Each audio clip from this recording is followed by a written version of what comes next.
I seen the same happen to Kane. I seen the same happen to Kane. I seen the same shit happen to Kane. I seen the same happen to Kane.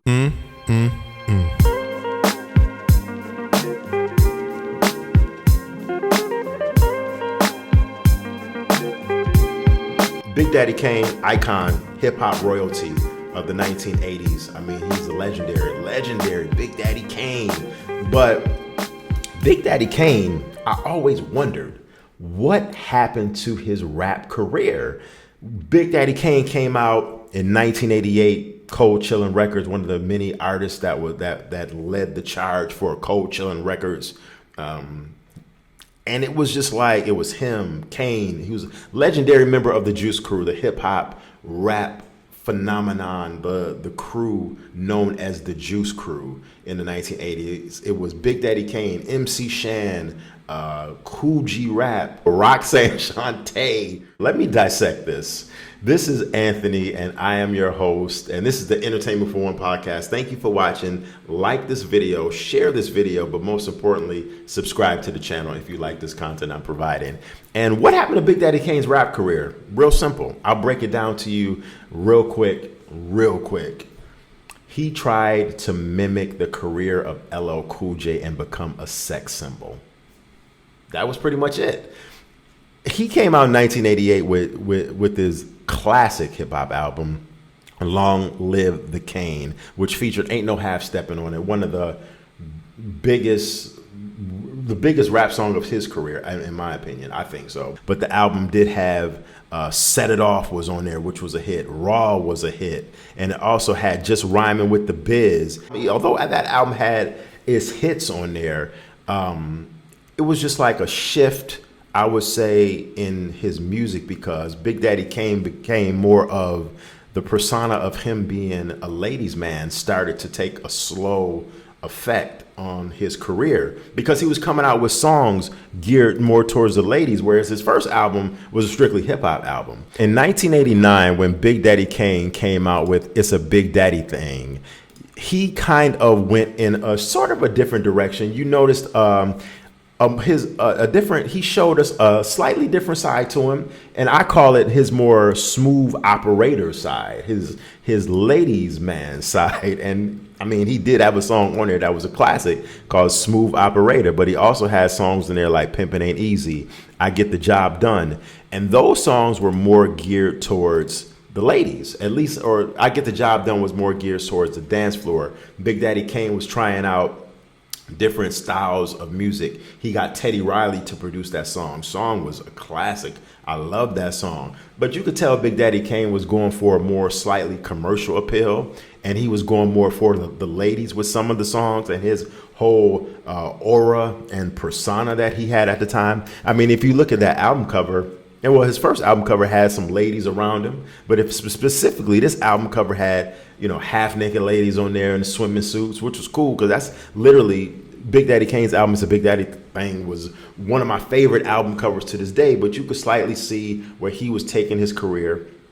in a slightly different direction. And at the time in 1988, 89, I have always compared LL Cool J's album Walking with the Panther, the covers, to It's a Big Daddy Kane, because they were kind of similar. LL Cool J had the ladies in the background with the champagne. Big Daddy Kane had the ladies in the background with the champagne. So it was almost like Big Daddy Kane was trying to rival or come with the same amount of commercial. He was trying to mimic and target that same amount of commercial appeal and crossover appeal that LL Cool J had. At least I think so, in my opinion, in 1989. But for Big Daddy Kane, whereas it worked for LL Cool J, it absolutely went horrible for Big Daddy Kane. His follow-up album in 1990 was The Taste of Chocolate. And this album was strictly, the video was, the song that I remember the most getting the most airplay was All of Me. And that featured Barry White. Barry White. I love Barry White. He always puts me in the mood. And it was a very R&B-ish, seductive song with, Barry White was on it. I mean, the video was just getting major play on BET in heavy rotation. But Big Daddy Kane started to get away from what made him successful at the pivotal point of the late 80s going into the 90s, where it was the streets. It was the hip hop purists that wanted to hear the lyrics, the rhymes, and the hardcore beats. So he tried to go into his certain demographic of targeting ladies, and the album cover, was him with his shirt off. At the time, around the early 90s, he was in Playgirl magazine, half naked. He was partially nude.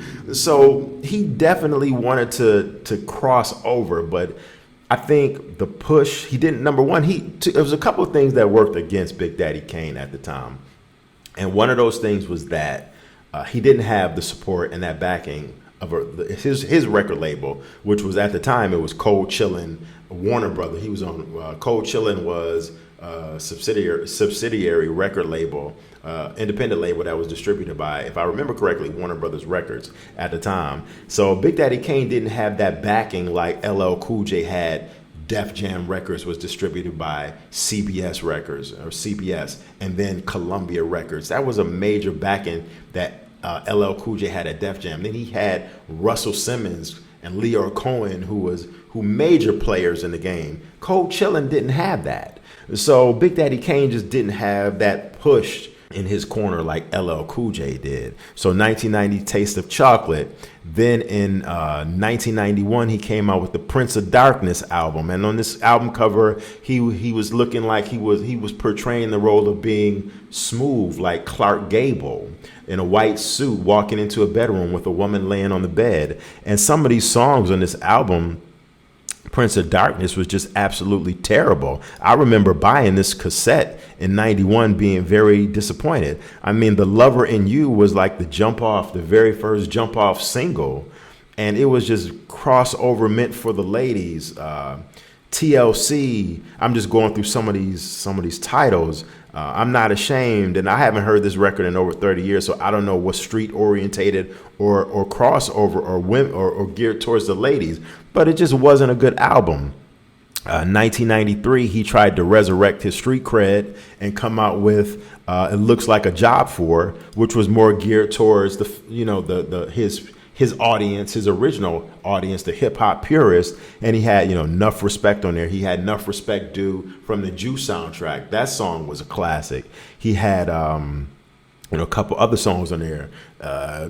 Just looking through it, How You Get a Record Deal. That was more of a street type record. But at that time in 1993, the audience and people were checked out, from Big Daddy Kane. People weren't checking for Big Daddy Kane, honestly, in 1991 and 1993.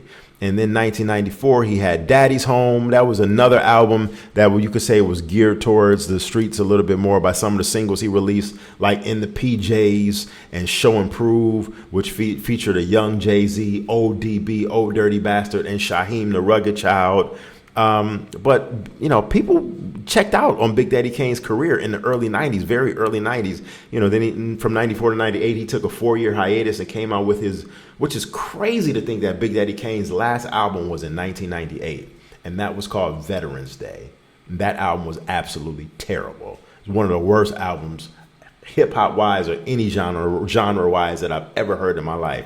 So Veterans Day was terrible. I just can't believe that was his very last album, the very last remembrance of Big Daddy Kane we have on record was Veterans Day, which that album was just absolutely horrible. So if you think about it, Big Daddy Kane, and I remember saying this when he did that Versus about a year and a half ago with KRS-One, Big Daddy Kane only has literally 2 albums in his discography that were very, very good albums.